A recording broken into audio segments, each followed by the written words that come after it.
So it seems clear where this is headed, but I'm going to at least add my comments on this. I mean, whether the standard's higher or lower is less important to me than that we have the right standard.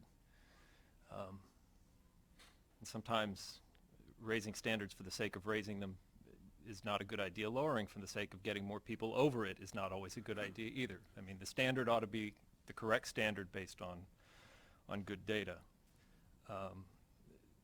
One thing we haven't talked about in the context of this discussion is the Kirwan legislation, which specifically calls for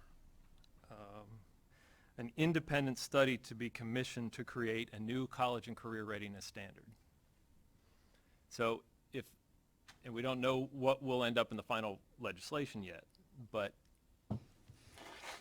it seems to me that the good government answer to this is that one establishes a new college and career ready standard, whether that's a 3, a 4, an SAT score, whatever that's going to be. The legislation envisions a way of determining what that would be, and then setting a date certain by which that will be the standard in Maryland, whether that's the class of 2026, 2027, whatever it might be. That seems to me to be the good government way to approach this problem, because it's benchmarked to a study that Kirwan envisions commissioning. It gives everybody the time and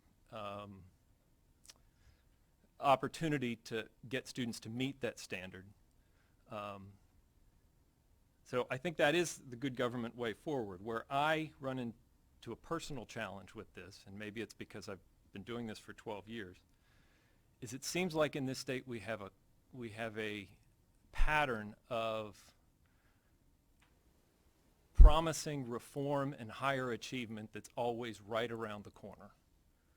And just in my time doing this, we've had Thornton, which was going to raise standards and raise achievement. We had No Child Left Behind. We had Maryland's third wave of reform.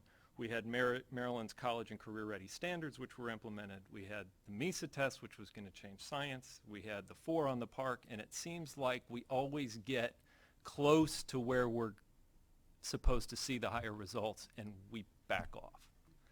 And I worry that by saying, let's develop this college and career ready standard through Kirwan, and we'll implement it at a date certain, that we get to that date certain, and again we back off. So that's what gives me heartburn about it, just being completely honest. We also don't know yet what Kirwan will say about what it expects the graduation rate to be. It says students should meet the college and career ready standard by 10th grade. We don't know if that means that it's going to be a graduation requirement or not. I guess that's all still to be determined. So that's where I struggle with all of this, and frankly some of the other discussions we're going to have today.